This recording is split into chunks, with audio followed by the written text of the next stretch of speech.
myself, Her you name know, is Wilhelmina uh, Diosa Dueñas. at this point in my life. And I've been living as a trans woman for close to 20 years.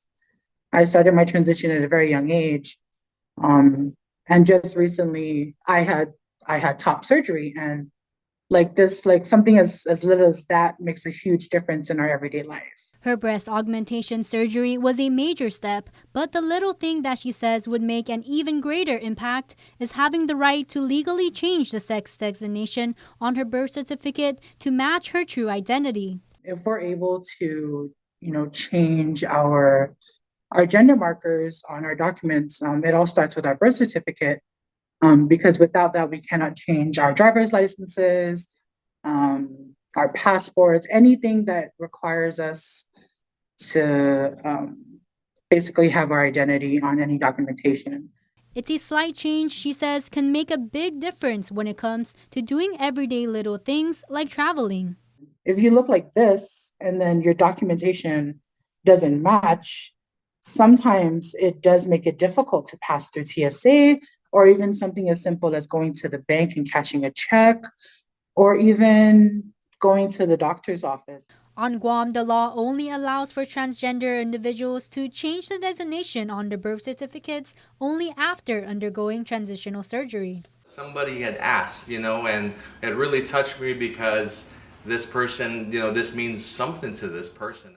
It's why Senator Will Parkinson recently introduced Bill 86, which would allow individuals over the age of 18 to change the legal sex designation on their birth certificates without the red tape of going under the knife. The senator saying the constituent explained to him they have a family member suffering from severe depression, adding they blame the existing law. It matters a great deal, a lot for them. I can't begin to understand the personal motivations of identity that drive them.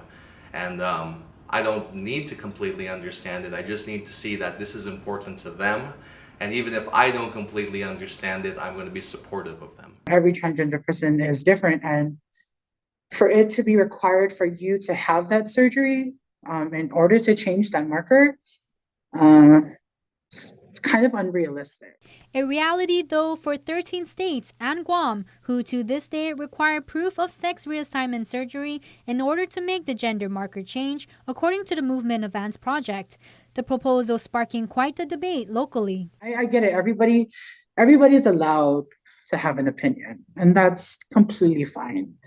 But I think if you're going to have an opinion about something that has no direct effect on you, then educate yourself. Education to bring the island territory a step closer towards equality for all and making people, no matter how they identify, feel comfortable in their skin.